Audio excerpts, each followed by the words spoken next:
السلام علیکم ورحمۃ اللہ۔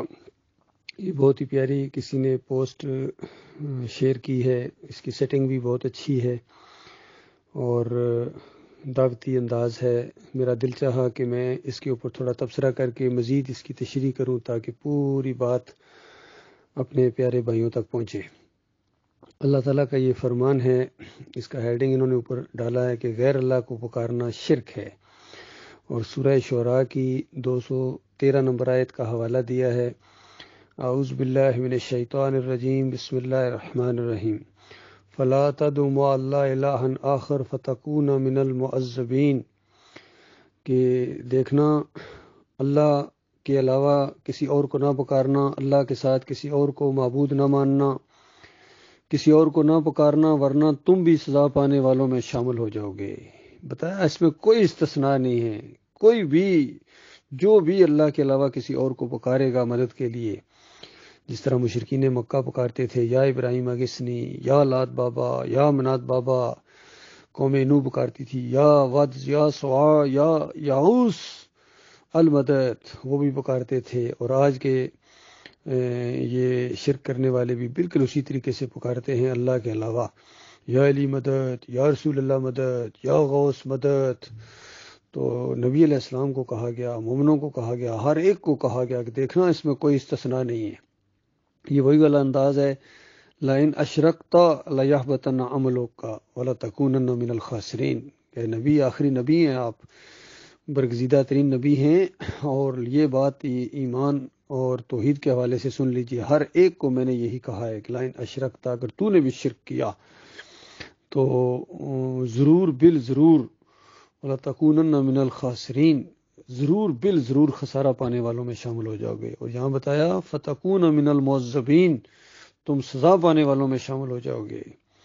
تو آپ غور کیجئے میرے پیارے بھائیوں، اللہ کے بندوں کو یہ جو داتا کہتے ہیں، دستگیر کہتے ہیں، مشکل کشا، غوث اور غوث العظم، کوئی گنج بخش ہے، خزانے بخشنے والا، کوئی عالم الغیب ہے، کوئی حاجت روا ہے، کوئی مختار کل ہے، کوئی غریب نواز ہے، یہ جو پکاریں لگائی جا رہی ہیں، اور یہ مسلمان پکار رہے ہیں، اندازہ لگائیے کہ دوسرے کرتے تو کچھ وہ بھی اعتراض والی بات تھی۔ تو یہ مسلمان ان مزاروں کے اوپر جا کے، ان نامراد قبروں کے اوپر جا کے سب کچھ وہی کرتے ہیں جو ہندو مورتی کے سامنے کرتا ہے۔ اسی وجہ سے تو ان کو عذاب دیا جا رہا ہے، ہر جگہ ان کو ذلت اور خواری ہے، اسی شرک کی وجہ سے ہے۔ اور پھر دیکھیے غیر اللہ کی نظر و نیاز، یہ بھی شرک ہے اور حرام ہے، اور اللہ تعالیٰ نے 4 جگہ اسی ترتیب کے ساتھ اس کو بیان کیا ہے، انما حرم علیکم المیتۃ والدم ولحم الخنزیر وما اہل بہ لغیر اللہ۔ یہ سورہ البقرہ کی 173 نمبر آیت ہے، اور دوسری جگہ بھی 3 جگہ آئی ہے یہ آیت کہ بے شک اللہ نے تم پر حرام کیا ہے مردار، یعنی جو چیز ویسے حلال ہو لیکن مردہ ہو جائے، ذبح کیے بغیر مر جائے، چاہے مرغی ہو، بکری ہو، بکرا ہو، دمبا ہو، گائے ہو، اونٹ ہو، جو بھی حالانکہ حلال ہے لیکن آپ نے ذبح نہیں کیا ہے، اس کی جان نکل گئی ہے، مر گیا ہے، ذبح کرنے سے پہلے مر گیا ہے، تو اس کو مردار کہتے ہیں۔ تو اس کو بھی اللہ تعالیٰ نے حرام قرار دیا ہے۔ اگر کسی کو کہو کیوں نہیں کھاؤ گے بھائی یہ مردہ ہو گیا، وہ کہے گا قرآن میں حرام قرار دیا۔ اچھا آگے سنو جی۔ اور خون، یہ خون اسی لیے نکال دیا جاتا ہے، یہ حرام ہے، اللہ کا حکم ہے، یہ نہیں کھانا ہے، نہیں پینا ہے۔ تو اس دفعہ قربانی کے دوران میں نے دیکھا ایک بندہ اس کو گلاس بھر کے پی رہا تھا۔ یہ بے ایمان اللہ کی بات کا مقابلہ کرتے ہیں حرام خور۔ تو یہ خون جو ہے یہ حرام ہے۔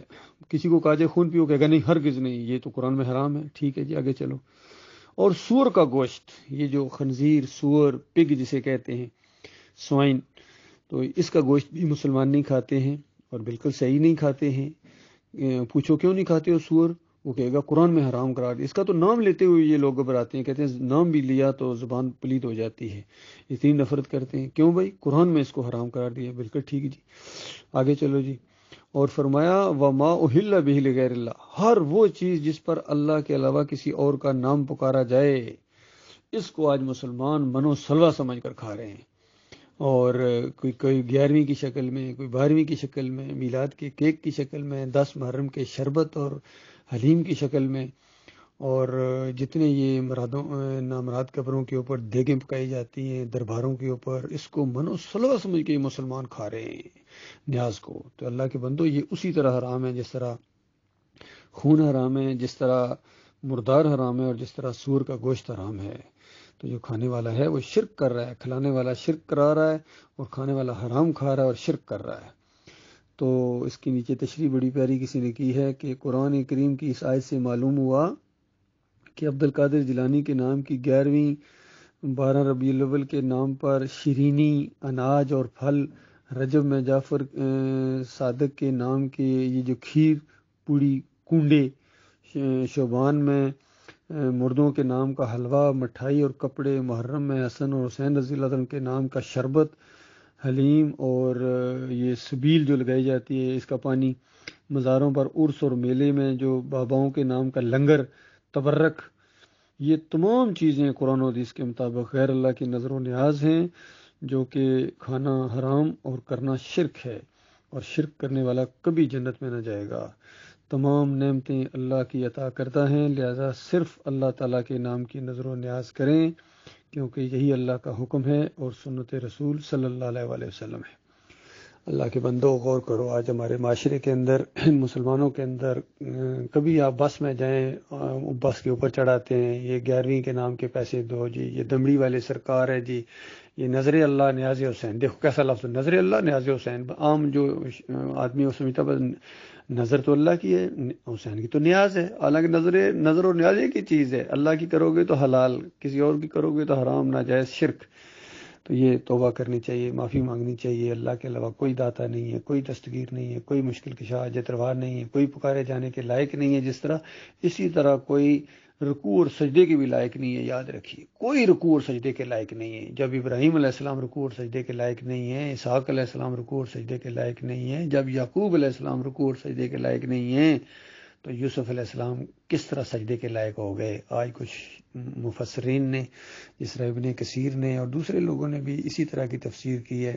محمد حنیف نے بھی دعوت القرآن کے اندر یہ لکھ دیا کہ پورا خاندان اللہ کی بجائے یوسف علیہ السلام کے سامنے سجدہ ریز ہو گیا. تو یہ شرک ہے، ان کے عقیدے کی خرابی ہے. اسی وجہ سے موحد عالمی دین جو بھی گزرے انہوں نے کہا نہیں، یہ جو اس وخر لہ سجادہ میں جو مسجود ہے وہ اللہ تھا، شکر گزاری کا یہ سجدہ تھا. پورا خاندان ان رحمتوں اور برکتوں کی وجہ سے جو اس خاندان پر کی اللہ تعالیٰ نے، وہ اللہ کے سامنے شکر گزاری کے طور پر سجدہ ریز ہو گئے. اور جن کا ایمان خراب ہوتا ہے، یہ اس دور کے موحد عالم دین ڈاکٹر مسعود الدین عثمانی رحمۃ اللہ علیہ کا فتویٰ ہے کہ جن کا ایمان خراب ہوتا ہے، عقیدہ خراب ہوتا ہے. اور یہ بات یاد رکھیں کہ ایمان اور عقیدے کے حوالے سے جتنی جد و جہد کی ہے اور جتنی جنگ لڑی ہے ڈاکٹر عثمانی رحمۃ اللہ علیہ نے اس دور کے اندر، کوئی کسی اور عالم دین نے یہ جنگ نہیں لڑی ہے. اگر کسی نے لڑی بھی ہے تو جزوی طور پر لڑی ہے. کسی ایک چیز کو لے لیا، یعنی 2-4 شرک کا رد کیا شدت کے ساتھ، اور 6-7 شرک کو بیان کیا شدت کے ساتھ. جس طرح توصیف الرحمان ہے، اسی طرح ڈاکٹر ذاکر ہے، اسی طرح ڈاکٹر اسرار احمد ہے، عطا کے مودودی صاحب، سارے اسی طریقے سے کرتے رہے ہیں.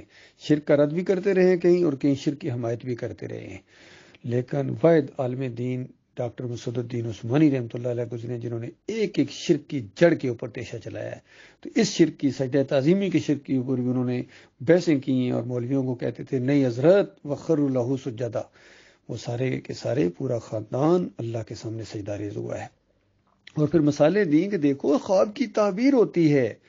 اور پھر دیکھو وہاں مصر میں جو خواب تو بادشاہ نے دیکھا تھا کہ 7 دبلی گائیں موٹی گائیں وہ کھا رہی ہیں، تو وہ وہاں گائیں نہیں کھا رہی تھیں، اس سے مراد لی گئی ہے ہریالی، لی گئی ہے خشک سالی، لی گئی ہے. اسی طرح سر کے اوپر روٹیاں اور پرندے کھانے سے اس سے مراد لی گئی ہے. پھر نبی علیہ السلام کتنی خوابوں کی تعبیر بتایا کرتے تھے، اس کی تعبیر ہوتی ہے اسی وجہ سے. تو یہ جو لی ساجدین آیا ہے، یہ ان کی فضیلت کا ایک انداز ہے، اور اس کا مطلب یہ لیا گیا جو یعقوب علیہ السلام نے 6 نمبر آیت کے اندر بیان کیا ہے کہ تجھے اللہ تعالیٰ منتخب کرے گا، تیرے اوپر نعمتیں کرے گا جس طرح ابراہیم علیہ السلام اور اسحاق علیہ السلام کے اوپر کی ہیں، اور تجھے باتوں کی تہہ تک پہنچنے کا معاملہ دے گا، باتوں کی تہہ تک پہنچنے کی صلاحیت دے گا، فہم و فراست دے گا، وزڈم دے گا. یہ ساری چیزیں اللہ تعالیٰ نے دی. اللہ کے وعدے پورے ہوئے تو جب وہ سٹوری ختم ہو رہی ہے تو پورا خاندان اللہ کے سامنے سجدہ ریز ہو گیا. یہ ہے دعوت.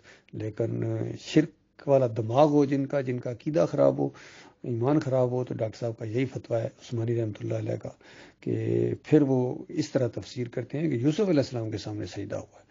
یہ شرک کی ایک جڑ کے اوپر اس اللہ کے بندے نے، جو مسلک پرستوں نے، بریلیوں نے، دیوبندیوں نے، اہل حدیثوں نے، سلفیوں نے اور صوفیوں نے جو عدم مچایا تھا عقیدے کی بربادی کے اندر، اس اللہ کے بندے نے ایک ایک کے اوپر قرآن و حدیث کی روشنی کے دلائل میں ان کا شرک کا رد کیا ہے. تو یہ اپنے اپنے نصیب کی بات ہے بھائی. یہ بڑی اچھی مجھے پوسٹ لگی، اس لیے میں اس کو بیان کر رہا ہوں. اللہ حافظ، السلام علیکم ورحمۃ اللہ.